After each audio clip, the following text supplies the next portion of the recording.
मंडळी, मी आले आहे आमच्या गावी गणपतीसाठी आणि अशा पद्धतीनं घराच्या पाठच्या बाजूला आम्ही चूल घातलेली आहे. तर या चुलीवरती मी दुधाची आणि तांदळाची एक छान रेसिपी दाखवणार आहे, तर शेवटपर्यंत नक्की बघा. इथे मी लोखंडी चूल घातली आहे आणि अशा पद्धतीनं बारीक काट्या घालून पेटवत आहे. तर चूल छान पेटलेली आहे. आता आपण रेसिपीला सुरुवात करूया.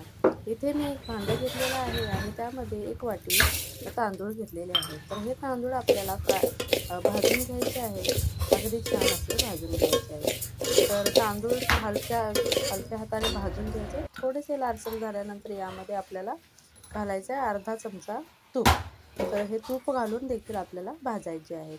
तर तुपामध्ये खरपूस असे तांदूळ छान भाजून घ्यायचे आहेत आपल्याला. तुम्ही या ठिकाणी जर तांदळाचं तुम्हाला बनवायचं नसेल तर या ठिकाणी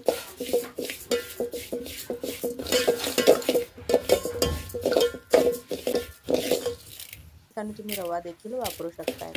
तर आम्ही बनवणार आहे म्हस प्यायलेल्या दुधाची पिट्टी. तर हे दूध चीक काढल्यानंतर एक 7-8 दिवस हे दूध पिट्टी करण्यासाठी लोकांना देत असतात.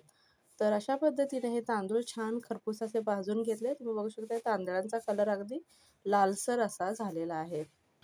तर हे तांदूळ आपल्याला मिक्सरवरती बारीक रव्यासारखे वाटून घ्यायचे आहेत.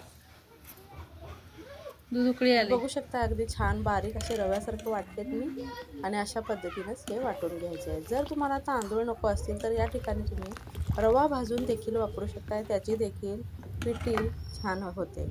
तर अशा पद्धतीने जे दूध दिलेलं होतं अर्धा लिटर पाऊण लिटर दूध होतं हे आणि हे चुलीवरती मी उकळून घेतलेलं आहे. तर दूध उकळल्यानंतर आपल्याला यामध्ये ते पिठी घालायची आहे, ती तांदळाची जी बनवली होती ती, आणि छान अशी मिक्स करून घ्यायची आहे. तर मी सगळी एकदम टाकल्यामुळं ती थोडीशी गाठी झाल्या यामध्ये.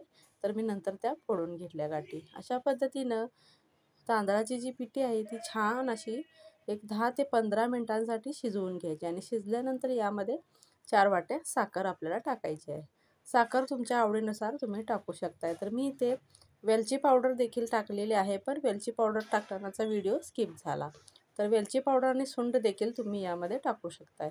अशा पद्धतीनं नॉर्मल दुधाची जरी तुम्ही पिट्टी बनवलीत तरी देखील ती छान होते. पण या म्हस व्यायलेल्या दुधाची पिठी अगदी छान अशी ही होते आणि पौष्टिक देखील असते ही शरीरासाठी.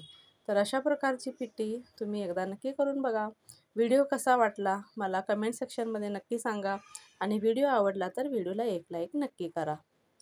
तर पुन्हा भेटूया एका नवीन रेसिपीसोबत. तोपर्यंत बाय बाय.